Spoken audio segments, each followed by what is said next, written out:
Okay જી બેન, વરાછા વિસ્તારમાં કઈ સમય પહેલાં બસો આવે છે, તેઓ બસો સંચાલક સામે કડક કાર્યવાહી કરવામાં આવે છે ટ્રાફિક પોલીસ દ્વારા?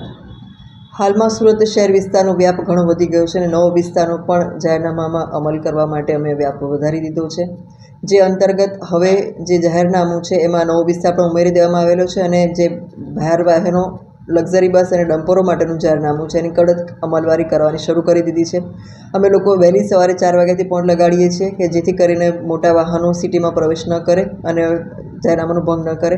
સાથે સાથે અત્યારે જે 10 વાગ્યા પહેલાં લક્ઝરી બસો સિટીમાં પ્રવેશ કરે છે અને ટ્રાફિક જામ કરે છે, જે અમારા ધ્યાને આવતા હાલમાં અમે લોકોએ કતારગામ વિસ્તાર અને વરાછા વિસ્તારમાં 2 અલગ અલગ ટીમો બનાવી અને આ કાર્યવાહી શરૂ કરી છે.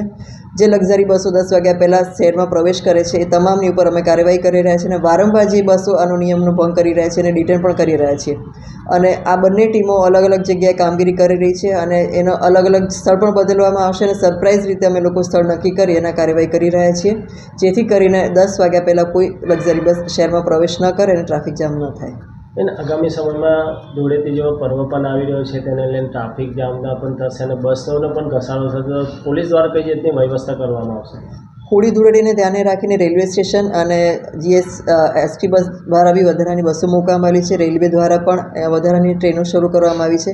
સાથે સાથે લક્ઝરી બસો પણ પોતાનો વધારે ફેરા કરશે અને વધારે એની બસો ચલાવવામાં આવશે, પરંતુ એ લોકો જાહેરનામાનો ભંગ ન કરે એની પ્રોપર તકેદારી રાખવામાં આવશે અને વધારાના પોઈન્ટ મૂકી અને એ લોકો જાહેરનામાનો ભંગ ન કરે અને લોકોને યાત્રીઓને પણ અગવડ ન પડે એનું પણ ધ્યાન રાખવામાં આવશે અને એ લોકો સમયસર પોતાના વતનમાં તહેવાર ઉજવવા જઈ શકે એની પણ અમે તકેદારી રાખીશું ને એમને અમે હેલ્પ પણ કરીશું એ બાબતમાં. કેટલી બસને વાહન ચાલકો સામે કાર્યવાહી કરવામાં આવી છે?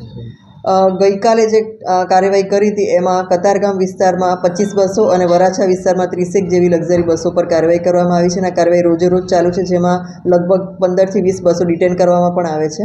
અને જો વહેલી નીકળે એ બધી બસો તો એમની પર કાર્યવાહી કરીને એમને 2 કલાક સુધી ચલણ આપીને એમને 2 કલાક સુધી રોકવામાં આવે છે અને જ્યારે 10 વાગે ત્યારે જ બસોને જવા દેવામાં આવે છે. એટલે આ કાર્યવાહી અમારી સતત ચાલુ રહેશે, જેથી કરીને કોઈ ટ્રાફિક જામ ન થાય.